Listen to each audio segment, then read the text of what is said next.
اللهم صل وسلم وبارك على سيدنا محمد وعلى آله وصحبه أجمعين. قاعدين بيتهمسوا وعينيهم على زميلتهم اللي عينيها على الكمبيوتر بتشتغل ومش مركزة معاهم. واحدة من البنات اتكلمت وقالت: يا بنتي لما أنا حواليكي وعمالة تتوشوشي، الأستاذ حسين لو جه وشافنا كده هيطين عيشتنا. وطي صوتك، وطي صوتك انت وهي لحسن إيمان تسمع. اشمعنى يعني؟ واحنا من امتى بنخبي حاجة على إيمان؟ والموضوع ده بالذات ما ينفعش هي تعرف بيه قبل ما ياخد ودي معاكم في الكلام الأول علشان ما احرجهاش. هو في ايه بالظبط؟ قلقتينا. اهدوا واسمعوني من غير ولا كلمة. في واحد عايز عروسة والمواصفات كلها جاية على إيمان. ياه بجد؟ دي إيمان طيبة وتستاهل كل خير. اصبري بس نفهم حكايته الأول ونشوف إذا كانت ظروفه هتنفع إيمان ولا لأ. واحد قريبي عنده 43 سنة، يعني أكبر منها بحوالي 3 أو 4 سنين. في مشاكل بينه وبين مراته من وقت ما اترقى واتنقل لفرع الشركة هنا، وهي رافضة تسيب البلد وتسيب أهلها وتيجي هنا علشان تعيش معاه.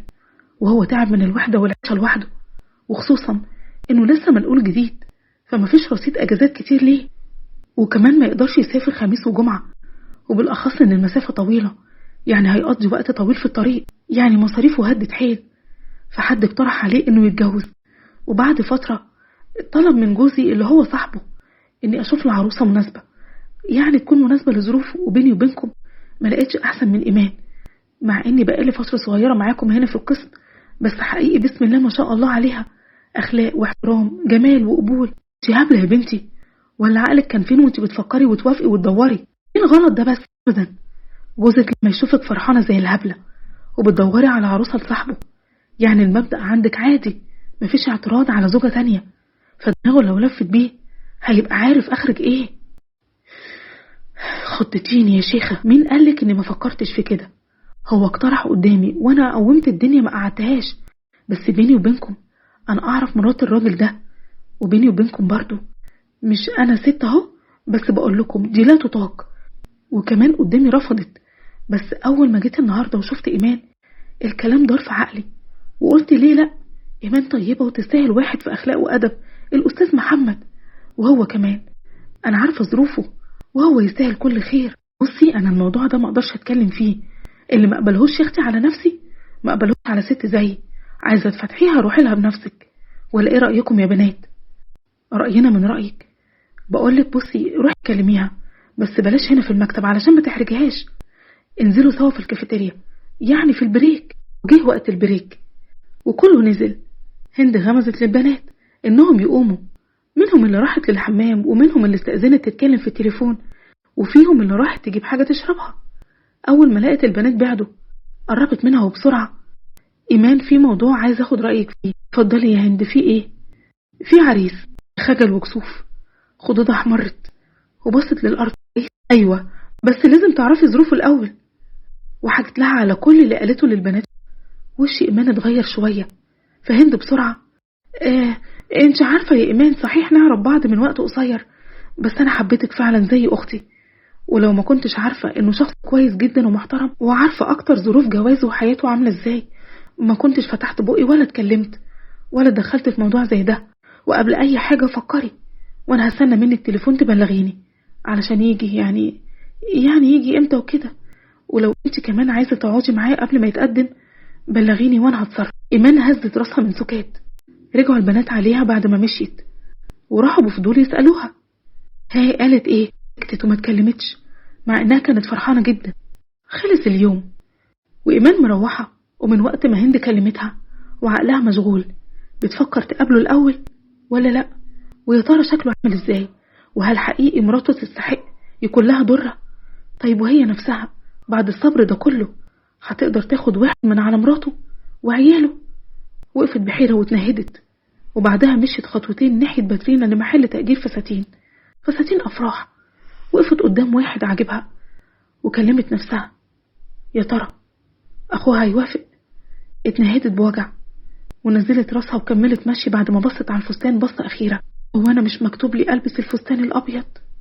وأول ما وصلت البيت طلعت على شقتها، بس كانت واقفة شوية ساندة على باب البيت بتتنهد بحزن: يا ترى أقول لعادل ولا لأ؟ طيب لو وافق وانتي مرتحتيش للراجل هتقولي له ايه؟ طيب اقول لهند اقعد معاه الاول، ولو ارتحت له اكلم عادل ويتقدم رسمي. وبعد تفكير قالت مفيش غير صلاة الاستخارة، وربنا هو اللي هيكتب اللي فيه الخير. دخلت أوضة نومها وغيرت هدومها واتوضت وصلت. وبالليل طلعت شقة أخوها، وهم قاعدين أخوها عينه على التلفزيون ومراته بتتكلم في التليفون. عادل، في موضوع عاوزة أكلمك فيه. وهو لسه عينه على التلفزيون. موضوع إيه؟ واحدة زميلتي في الشركة كلمتني على عريس قريبها. سكتت بخضة ورفعت عينيها على صوت مرات أخوها اللي صرخت بصوت عالي وقالت لا. أخوها بص لمراته وعيد. لحقت نفسها وقالت أسفة خضتك يا إيمان، أنا كنت مشغولة بالتليفون وعليت صوتي مرة واحدة. حكاية العريس ده مدير فرع شركة كبيرة، في مشاكل بينه وبين مراته. وابتدت تحكي له على كل حاجة قالت على هند. أخوها بص لمراته بيسألها بعينيه. هي فهمت هو عاوز يقول إيه من نظرته، فقالت وهي بتمثل الحزن بص يا إيمان، أنا من يوم ما اتجوزت عادل وأنا بعتبرك أختي مش أخت جوزي، وعلشان كده مش هقدر أسكت. بقى احنا رفضنا المطلق وبطوله وعياله كبار علشان ما يكونش ليكي شريك.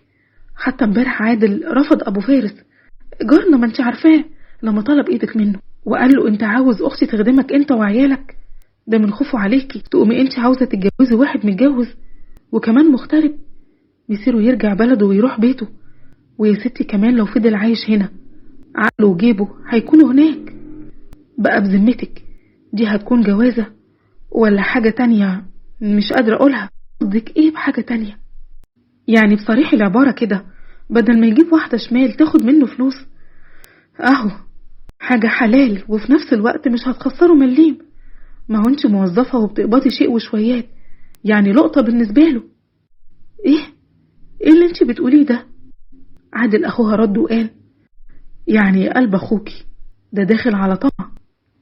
بس اللي هند قالته إنها لسه ما كلمتهوش عني، هي قالت لي أنا الأول علشان لو وافقت تكلمه ويجوا يتقدموا رسم. بقى يخيل عليك الكلام ده يا إيمان؟ دي أكيد قالت له كل حاجة ومش بعيد متفقة معاه تاخد منه حلاوة جوازك منه. إيمان عقلها بيودي وبيجيه. لا هند استحالة تعمل كده، دي محترمة جدا وكمان غنية وبتحبني.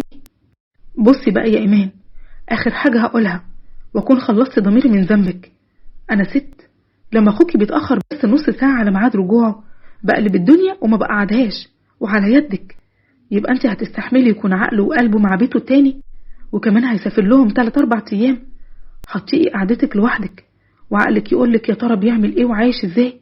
بيفكر فيكي ولا عايش حياته مع مراته؟ ده المثل بيقولك القديمة تحلى. إيمان وشها اصفر ومرات أخوها ابتسمت بخبث، قربت منها وقالت أنا حاسة بيك يا إيمان وعارفة إنك بتفكري دلوقتي وتقولي لو رفضتي ممكن محدش يتقدم لك وتكون دي آخر فرصة. بس يا حبيبتي المثل بيقول قعدة الحزانة ولا جوازة الندامة. حزانة إيه؟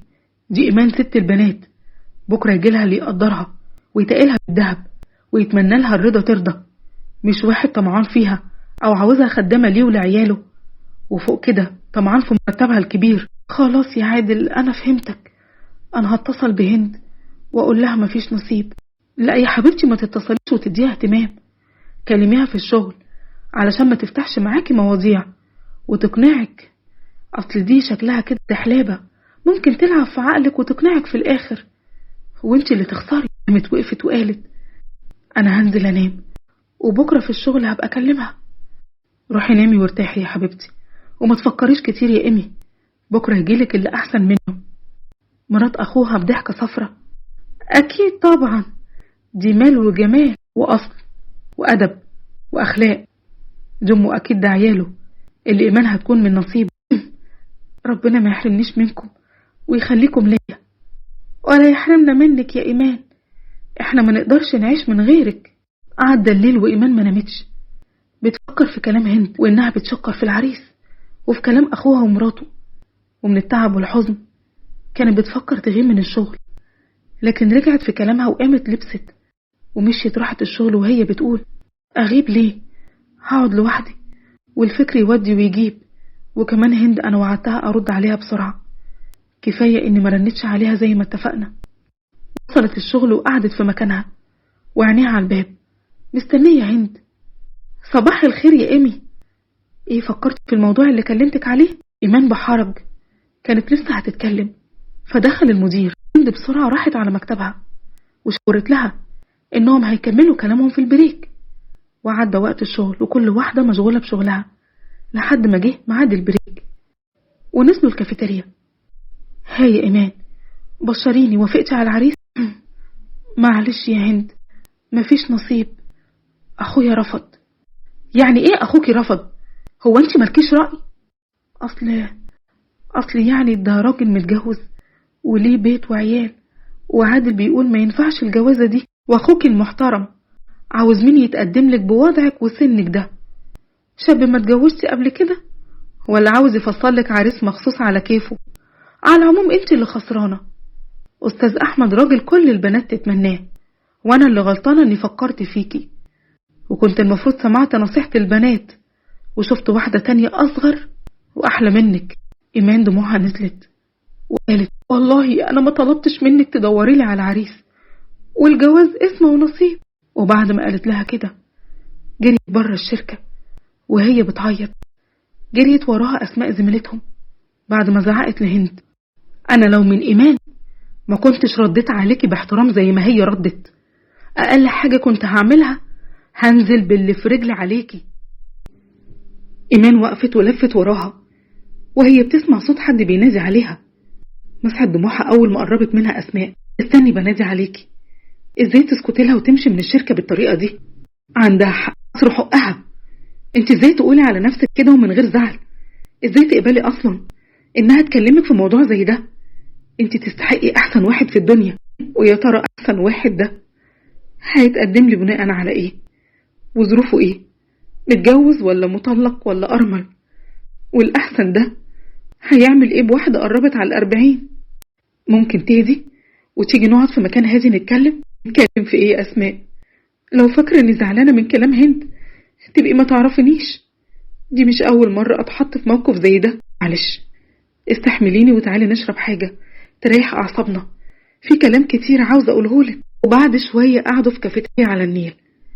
إيمان عينيها على المية وأسماء بص عليها وبصوت متأثر قالت يمكن تستغربي كلامي ده يا إيمان، أنا جديدة في القسم اللي انت شغالة فيه، علشان كده ما تعرفيش ظروفي. أنا حبيت أقولك حكايتي علشان ما تيأسيش وتوافقي على أي حد علشان تخلصي من لقب عانس. بس أنا مش عاوزة أتجوز علشان لقب عانس، أنا محتاجة ونس في حياتي رغم وجود أخويا وولاده. بس أوقات كتير بتمنى أكون أم لابن مني، وعلشان فرصتي في الخلفة بسيطة بحاول أوافق على أي شخص مناسب ليا، لكن للأسف كل مرة يحصل حاجة تفشل الجوازة. طيب ممكن تحكيلي أسباب الفشل أو الرفض منك ولا من العريس؟ لا مني ولا مني. يعني إيه؟ مش فاهمة. موضوع كبير، بس باختصار كل مرة أخويا يعترض ويطلع مليون عذر وسبب علشان يرفضه، مع إني أوقات كتير مش ببقى مقتنعة بأسباب رفضه. إيمان ممكن أخوك يكون شايف حاجة أنت مش شايفاها، أو معلومة أنت ما تعرفيهاش، بسبب إن كل همك تلحقي قطر الجواز والخلفة. ده على حسب كلامك. تفكري كده؟ متأكدة من ده، إلا إذا كان في حاجة خاصة بأخوكي أو منفعة من وراء عدم جوازك. بصت لأسماء وسكتت. عارفة يا إيمان، أنا كنت زيك كده، كل تفكيري إني أخلص من لقب عانس، وكلام أمي كل ساعة والتانية بإن قطر الجواز هيفوتني.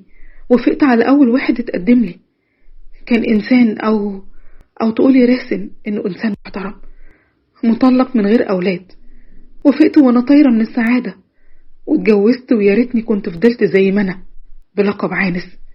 لقب عانس أفضل مليون مرة من لقب مطلقة وفاشلة ما قدرتش أحافظ على بيتي وجوزي. تخيلي لقب عانس أفضل مليون ألف مرة من لقب مطلقة قاعدة في بيتك ملكة، مفيش خوف منك، كل قرايبك بيدخلوكي بيتهم وهم مطمنين وواثقين فيكي. لكن لو مطلقة زيي أقرب الناس ليكي بيقفلوا بابهم في وشك، كل واحدة فيهم خايفة على جوزها اللي مش طايقاه، شكيال طوب الأرض.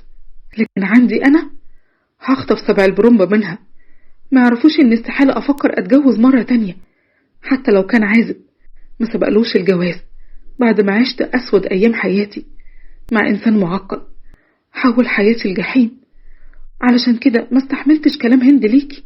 مش كل الناس ممكن ظروفهم زي بعض. أسفة من اللي هقوله. انت كل اللي شغلك تهربي من لقب عانس، وفي بنات ده كل اللي يهمهم، وانا كل اللي شغلني ألحق أخلف عيل. الحالتين الغاية واحدة وهي الجواز، وممكن بسبب الخوف نختار غلط. علشان كده بنصحك كأخت وزميلة، فكري كتير وما ترضيش بجوازة وخلاص، واسألي كويس عن الشخص اللي متقدم لك في شغله وجيرانه. عادل أخويا بيسأل، لكن أوقات بيرفض من غير ما يسأل، مجرد ما بيعرف إنه مطلق أو أرمل. كنت هقولك يا بختك بيه، بس للأسف آخر كلامك أكد لي ظني. قصدك إيه بإنه أكد لك ظنك؟ من غير زعل، أخوك مش بيرفض لأنه لقى عيب في الشخص اللي متقدم لك. أعتقد ده لغرض في نفسه. بصت لها ما اتكلمتش وكانت بتفكر في كلامها. أسفة يا إيمان لو كلامي زعلك، بس أنا من خلال تجربتي الصعبة بقيت بفهم تفكير الناس كويس. أنا ما زعلتش منك، أنا بفكر في كلامك. على العموم أنا مضطر أمشي دلوقتي. أنت عارفة المطلقة لو اتأخرت دقيقة واحدة عن ميعاد رجوعها البيت يتقال كلام كتير ملهوش لازمة. أنا في غنى عنه، مش عاوزة أغلط نفس الغلطة الأولى بسبب الكلام وأهرب المرة دي من لقب مطلقة. أنا كمان همشي، ملهوش لازمة أقعد هنا لوحدي. رجعت إيمان البيت وفضلت باقي اليوم بتفكر في كلام أسماء، ونامت من تعب التفكير. عدى شهر على الموضوع، وفي يوم رجعت إيمان من الشغل وهي في الشارع شافت ابن أخوها الصغير واقف في البلكونة بيشاور لها. طلعت تجري بسرعة على السلالم من خوفها إن الولد يقع. وقفت قدام شقة أخوها تاخد نفسها ولسه هتخبط، سمعت مرات أخوها بتكلم حد وبتقول: إيه يا ماما اللي بتقوليه ده؟ بقى لو ما كنتش عارفة البير وغطاه كنت عملتي إيه؟ يا بنتي افهمي الأول وبعدين ردي. أفهم إيه بس؟ بتقولي عريس لإيمان وكمان مستعجل على الجواز. بقى أنا أقنعتها ترفض العريس اللي متقدم لها، غير إني خليت عادل مشاه من بره من يومين. تقومي أنت اللي تجيبي لها عريس؟ بذمتك يا ماما لما هي تتجوز أنا وعيالي هنعيش إزاي؟ ما كله على يدك. نسيتي أوام أول جوازي من عادل لما تعب وقعد شهرين من غير شغل؟ مين اللي كان بيصرف عليا وعليه من أكل وشرب وفسح وهدايا غيرها؟ حتى مصاريف الولادة بتاعة الولاد هي اللي كانت بتدفعها، وكسوتهم كل سنة والأعياد برضو عليها، غير إنها مدرسة ببلاش وأوقات كتير ممرضة ليهم. تفتكري أنا ممكن أتجن وخليها تتجوز ومرتبها يضيع مني وأعيش بالملالين بتوع عادل؟ أنت لو تسكتي شوية وتسمعيني هتعرفي الخير اللي هيعم عليكم من جوازتها دي. خير إيه يا ماما؟ ومرتبها يروح مننا. خايفة على كام ألف ومش عاوزة تلعبي بالملايين انت وعيالك وتعملي كل اللي نفسك فيه. ملايين؟ أيوة ملايين هتورثهم، وكله هيكون ليكي ولعيالك بعد منها. وانت بنفسك قايلة انها مش بتستخسر اي حاجة في عيالك وهي اللي بتصرف عليهم. ملايين؟ طيب مين العريس اللي معاه ملايين هيتجوز واحدة معدية ال40؟ الحاج عاطف المغربي راجل رجيو القبر عايز يتجوز واحدة تخدمه وتونسه في آخر أيامه. ده تاجر كبير وعنده ملايين وملهوش قرايب، يعني هي اللي هتقش كل حاجة. اسمعي كلامي واقنعي جوزك واخته وشوفي حلاوتك هتبقى قد ايه من الحاج عاطف. لو على عادل كلمتين مني هيوافق على طول. المشكلة فيها هي ازاي هقنعها. مش هتغلب معاكي. اللي خلاكي مليتي دماغ عادل واقنعتيه يمنع جواز اخته السنين دي كلها، وبتنيمي ضميره بعد كل مرة يرفض فيها عريس. مش هتغلبي تقنعيها وتبلفيها بالكلام. إيمان راحت على شقتها مش شايفة قدامها من الصدمة، ومن اللي سمعته رمت نفسها على السرير بتبكي. ما حسيتش بالوقت غير بصوت جرس الباب هو اللي فوقها. فتحت الباب وبعدت عنه مع كلام اللي داخلين عليها: وصيتك كحل يا إيمي، بقالنا ساعة بنخبط عليكي. ومن ورا اتكلمت مراته: كحل ايه يا سي عادل؟ دي بامبا مسخسخ ان شاء الله. وسع يا اخويا وساعدني انزل الصينية. قلنا ننزل نتغدى معاكي، النفسي جابتني على سمك وجمبري وسهام حلفت إننا لازم ننزل ناكل معاكي. كمان عينيها على مرات أخوها وبتكلم نفسها سمك وجمبري. وكمان حلفتي هي الحداية بترمي كتاكيت. شكل أمك أقنعتك بعريس الغفلة وجاية تبلفيني زي ما قالتلك. عادل بعد ما قعد واقفة ليه بعيد يا إيمي؟ تعالي كلي قبل ما افترس الجمبري كله. مرات أخوها عملت طبق وراحت علشان تديهولها. اتفضلي يا إيمي، شوية جمبري يستاهلوا بقك، وكمان بعد الأكل ليكي خبر عندي هيفرحك قوي. ويا ترى تمن الجمبري ده من نسبتك اللي العريس دفعها لأمك، ولا من المرتب بتاعي اللي نازلة طالعة تشتكي من المصاريف وبتسحبي مني على حس حب لأخويا الصغير ابن أمي وأبويا؟ أخويا اللي ما طمرش فيه تربيتي ولا تضحيتي علشانه. أخويا اللي طمع في كمالين بقبضهم ونسي إن اخترته هو، وضحيت بحب عمري وخطوبة 3 سنين. بعت كل ده واشتريته هو، وفي الآخر باعني هو بالرخيص. كدب عليا وفهمني إنه خايف عليا، مع إن زمان كدبت الكل لما قالولي بكرة يتجوز وينسى تضحيتك علشانه. طلع كل اللي اتقال ما يجيش جزء في اللي عرفته. وقف عادل بيبص لمراته باستغراب وكلم إيمان بتاعتها. ايه لازمة الكلام ده يا إيمان؟ هو جازتنا إننا جبنا أكلة حلوة قلنا تشاركينا فيها تقومي تفكريني باللي عملتيه زمان؟ اهدى يا عادل، إيمان شكلها زعلان على العريس اللي رفضته من يومين. ما تعرفش إننا جايبين لها عريس لقطة؟ هي البعيدة طرشة ما بتسمعش، ولا الملايين اللي أمك قالتلك عليهم طيروا عقلك ما خلوكيش عرفتي تركزي أنا قلت إيه؟ عادل بعدم فهم ملايين إيه اللي بتقولي عليها. اسأل مراتك وحماتك، ودلوقتي تفضلوا من غير ما ترد. ومن هنا ورايح انسى إن ليك أخت. معقولة يا إيمان بتطرديني من شقتك؟ بتطردي أخوك الوحيد؟ أما أخويا الوحيد ينسى اللي عملته علشانه طول عمري ولحد دلوقتي وبيعتبرني مجرد مكنة سحب فلوس يبقى قليل عليه الطرد؟ مين فهمك إن نكرت تعبك وجوازتك اللي باظت قبل فرحك بكام شهر علشان ما تسافريش وتسيبيني لوحدي بعد رفض محمود إنك تفضلي معايا بعد الفرح وما تسافريش معاه؟ يا ريتني كنت سافرت معاه وعشت انت مع عمامك، يمكن وقتها كان تمر فيك المعروف. مالك كده داخله فينا تقطيم كأنك عملتي اللي محدش عمله. أحب أفهمك حاجة غايبة عنك، اللي عملتيه وعايشانا فيه بدور المضحية كتير عملوه قبل منك. وحاجة كمان، الشقة دي عادل اللي فيها أكتر مليكي، يعني احنا قاعدين في بيتنا وانت يا حبيبتي لو مش عاجبك الباب يفوت جمل. منكرش ان في كتير غيري ضحوا باللي اكتر من اللي انا عملته، بس ما افتكرش ان في واحدة منهم اتطعنت في قلبها وثقتها في اخوها زي ما انا اتطعنت لما سمعت كلامك انت ووالدتك. واحدة غيري كانت قومت الدنيا وما قعدتهاش. وبالنسبة للشقة يا حلوة، واللي ما تعرفيهوش ان البيت ده كله باسمي بما فيهم شقتك اللي انت قاعدة فيها. انا اللي بنيتها وانا اللي جهزتها، حتى العفش انا اللي دفعت ثمنه. الله يسامحك يا ايمان، كل ده علشان خايف عليكي تتبهدلي في جوازة ما تناسبكيش. انتوا ايه بالظبط؟ جواز ايه وزفت ايه؟ امال تفسري كلامك ده بايه؟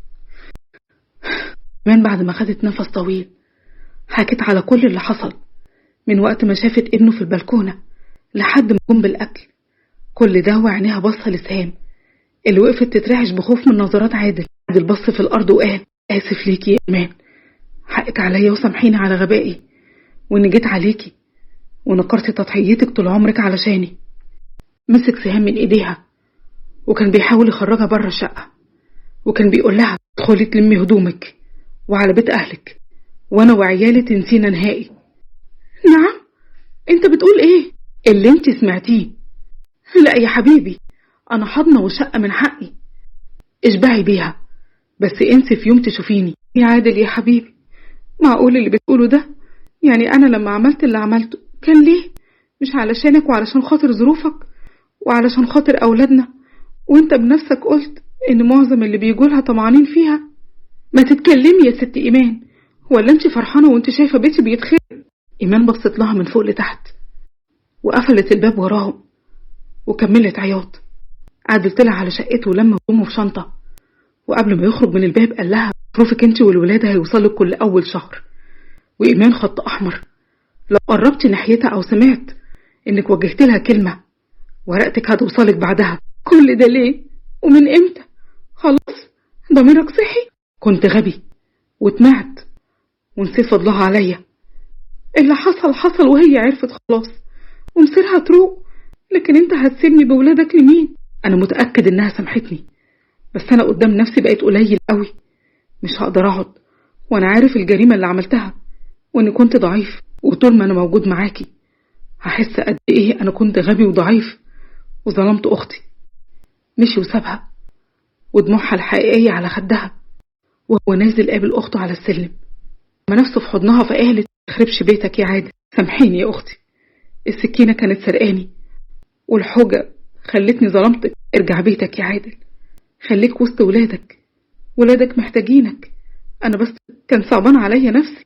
سامحيني يا ايمان، ولما ابقى عادل اخوكي اللي تتشرفي بيه هتلاقيني واقف قدامك. وفعلا مشي وعدى كام يوم مفيش جديد، وهي رجعت شغلها وبرضه عادل مختفي ومراته قافلة على نفسها هي وأولادها، والندم مالي قلبها.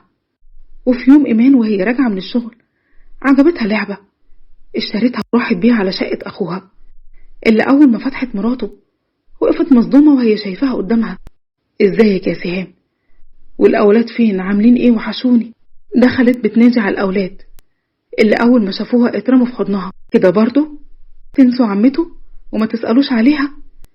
ماما قالت انك زعلانة مننا يا عمته. انا ما عنديش اغلى منكم، ازاي هزعل منكم؟ سامحيني يا ايمان، الانانية عمتني. مش هنقلب في القديم يا سهام، كله مقدر ومكتوب. عادل وحشني قوي يا ايمان، هيرجع باذن الله. عدى كام يوم وايمان في شقتها قلبها وجعها على اخوها اللي مش عارفة عنه حاجة. حتى شغله لما راحت اكتشفت انه واخد اجازة واصحابه محدش يعرف عنه حاجة. بتكلم نفسها بصوت عالي وجنبها مراته واولاده مهمومين. يا ترى انت فين يا عادل؟ اتفاجئوا كلهم بصوت بينادي على السلم بفرحة. ايمان يا ايمان، عادل اخويا. بابا بابا. سهام واقفة بتبصله ودموعها نازلة. ايمان، محمود يا ايمان، محمود. اقعد استريح بس وخد نفسك. مش هستريح غير لما اقولك اسمعيني الاول. عارفة انا مين معايا؟ محمود. محمود مين؟ جه صوت من وراهم واقف عند الباب. نسيتيني يا ايمان؟ محمود. محمود لسه بيحبك يا ايمان، ولحد دلوقتي ما اتجوزتي. ما تعرفيش اول ما شافني وعرف انك لسه ما اتجوزتيش فرح وصمم ينزل مصر. عينيها عليه كلها عتاب وعينيه عليها كلها شوق. قربت سهام من عادل. هو في ايه؟ ومين محمود ده؟ انا مش فاهمة حاجة. وانت كنت فين؟ ايمان ما خلتش مكان غير لما سألت عليك فيه. محمود ده خطيب ايمان القديم، وقابلته في الامارات هناك وانا بدور على الشغل من كام يوم.